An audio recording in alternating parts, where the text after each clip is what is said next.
Hello అండి. ఎలా ఉన్నారండి అందరూ? బాగున్నారా? మీరంతా బాగుండాలని మనస్ఫూర్తిగా దేవుడిని కోరుకుంటున్నాను. మరి ఆదివారం కాబట్టి ఉదయాన్నే మరి పనులన్నీ కూడా తొందరగానే అయిపోవాలి. రోజులాగానే ఆదివారం కూడా పనులు మరి ముందుగానే చేసేసుకుంటాను. ఎందుకంటే మరి చర్చికి వెళ్ళాలి. పిల్లలనేమో సండే స్కూల్‌కి పంపించాలి. ఇక లోపల నుంచి అయితే తుడుచుకొచ్చేసాను. అంటే గుమ్మాలో వసారా ఈ షెడ్‌లో తుడుస్తాను. తర్వాత ఏమో లోపల నుంచి తుడుచుకొస్తాను. ఎందుకంటే పిల్లల వాళ్ళు ఎవరు లేవలేదు ఇంకా. వాళ్ళని లేపాలి. ఇంక అత్తయ్య గారైతే నీళ్ళు పట్టేసి నైట్ ఉన్న గిన్నెలు కూడా అయితే తోమేస్తున్నారు. ఇక ఇలా చెరుకో పని అయితే చేసుకుంటూ ఉంటాము. ఇక గొర్రెపిల్లలనైతే తీసుకెళ్ళి బయట కట్టేసాము. మొత్తం శుభ్రంగా తుడిచేసుకున్నాం పనంతా కూడా. ఇలా పొద్దున్నే బయట పనంతా చేసేసుకుంటాను. ఇక లోపలైతే మరి గ్యాస్ దగ్గర టిఫిన్ పని, కూరల పని ఇది ఉంటది. అవన్నీ చూసుకోవాలి.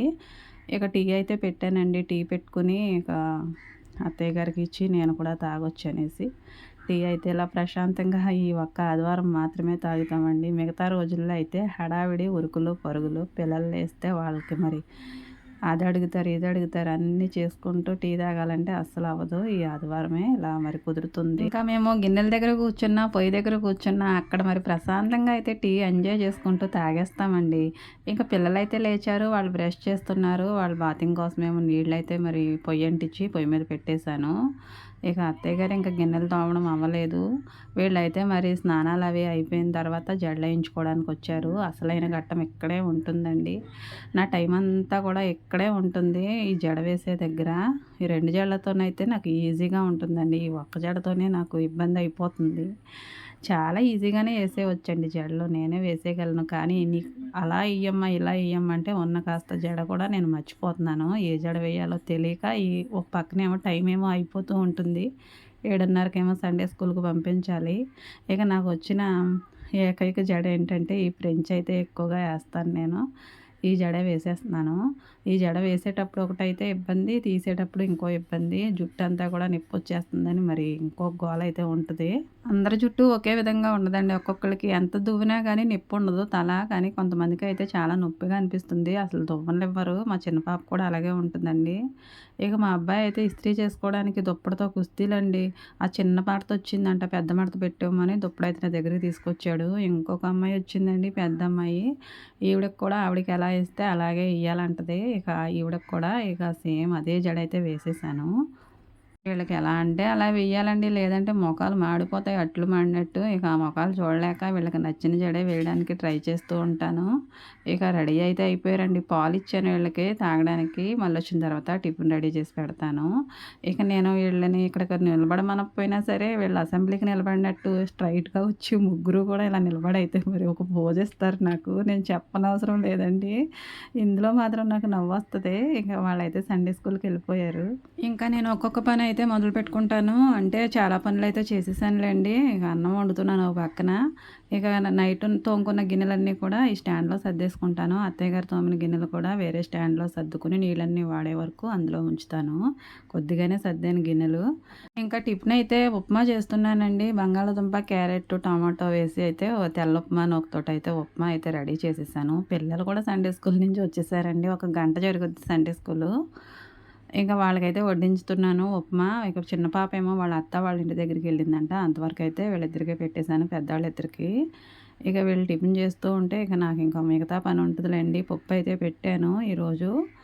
ఈ పప్పు మరిగేలోపైతే మరి నేను ఇంకా మిగతా పని చూసుకొనైతే తలస్నానం కూడా చేయాల్సి ఉంటుంది కాబట్టి నేను ఆ పని చూసుకుంటాను.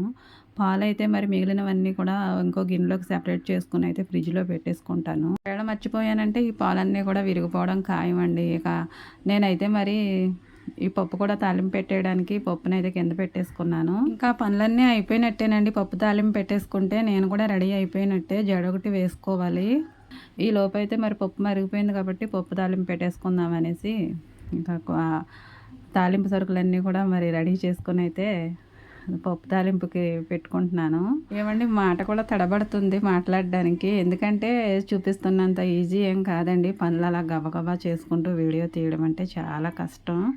అలా మరి ఒక పక్కనేమో 10 గంటలకేమో చర్చికెళ్ళాలి. పనులేమో 10 గంటల లోపే చేసేసుకోవాలి. పిల్లల్ని కూడా సండే స్కూల్‌కి పంపి వాళ్ళకి కావాల్సినవి చూసుకొని, ఇంట్లో వాళ్ళ పెద్దవాళ్ళకి కావాల్సినవి చూసుకొని, ఇక సర్దుకుని మరి సండే స్కూల్ అని వచ్చేస్తుందండి. చర్చికి వెళ్ళాలంటే కాస్త ఇబ్బంది అయినా కానీ నాకు ఇష్టమేనండి. చర్చికి వెళ్తేనే నాకు మనశ్శాంతి, ప్రశాంతంగా ఉంటుంది. వారం రోజులు ఇంటి దగ్గర ఉంటాము. మరి ఆదివారం పూట ఒక్కరోజు చర్చికెళ్ళానంటే ఉన్న వారం రోజులు కూడా చాలా మనశ్శాంతిగా, ప్రశాంతంగా ఉంటుందండి. పనులన్నీ కూడా చాలా ఈజీగానే అయిపోతాయి.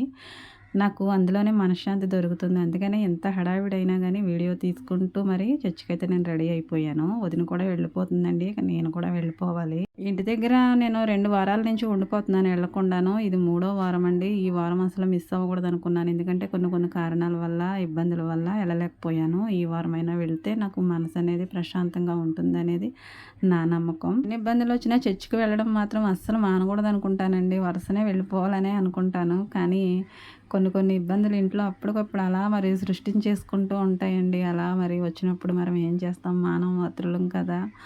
వెళ్ళకుండాను ఉండలేను. అలాగని మరి వదిలేసి పరిస్థితుల్ని వెళ్ళబుద్ధి కాదు. ఇక దేవుడికి అప్పగించుకుంటూ నా బాధలన్నీ కూడా అలా 2 వారాలైతే ఇంటి దగ్గర ఉండిపోయాను.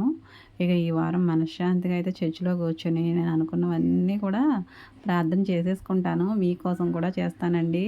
మొత్తానికి నేను ప్రశాంతంగా ఉండాలి అంటే ప్రేయర్‌కి వెళ్ళవలసిందేనండి. పిల్లలనైతే ప్రతి వారము కూడా పంపించేస్తాను. ఏ ఒక్క వారం కూడా వాళ్ళని ఇంటి దగ్గర ఉంచను.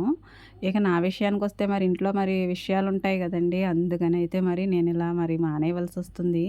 ఇక పప్పయితే తాలింపు పెట్టేశాను. ఇక అన్నం కూడా తిరగబెట్టేసి వేరే గిన్నెలోకైతే మార్చేసుకున్నాను. ఇక వంట పనంతా అయిపోయిందండి. గిన్నెలైతే ఉన్నాయి. అది మళ్ళీ వచ్చిన తర్వాత తోముతాను. ఇంకా పాపకి ఇచ్చానండి పాలు చల్లారబెట్టి. ఇక తను పట్టిస్తుంది. ఈ చిన్నపిల్ల ఎవ్వరు పట్టించినా గానండి వాళ్ళ మీదకెళ్ళిపోయి వాళ్ళని పట్టించనివ్వకుండా చేసేస్తుంది. గొర్రెపిల్ల పాలు తాగడానికైతే చాలా ఇబ్బంది పెట్టేస్తుందండి. ఇక మరి ఏం చేస్తాము? ఇక అలాగే మరి దాన్ని ఎలాగోలాగైతే పెద్దది చేయాలి కాబట్టి తప్పదు. ఇలా మరి నేను కూడా బయలుదేరిపోయానండి చర్చికి. పనులన్నీ కూడా ముగించేసుకున్నాను. ఇలా పనులు చేసుకుంటూ, వీడియో తీసుకుంటూ, గిరగిరా బొంగరం తిరిగినట్టు లోపలికి, బయటికి అన్ని పనులు చేసుకుంటూ చక్కబెట్టేశానండి. ఇంకా నేను చర్చికి వెళ్ళి వచ్చిన తర్వాత అయితే పిల్లలకి అన్నం పెడతాను. ఇంకా గొర్రెపిల్లకి పాలు పట్టాలి, వాటికి మేత పెట్టాలి. మరి ఇవన్నీ కూడా పిల్లలు అన్నీ కూడా చేయలేరు కదండీ! కొన్ని కొన్ని అయితే చేస్తారు గానీ అన్నీ కూడా వాళ్ళ వల్ల అవ్వదు. ఇలా మరి నా పనులన్నీ కూడా వీడియో తీసుకుంటూ ఇవాళ ఇలా చర్చికైతే వెళ్ళానండి. వీడియో కనుక నచ్చిందా అండి? నచ్చితే ప్లీజ్ లైక్ చేయండి. అలాగే కొత్తవారు ఎవరైనా చూస్తుంటే ఛానల్‌ని సబ్స్క్రైబ్ చేసుకొని నన్ను సపోర్ట్ చేయండి. Thank you for watching.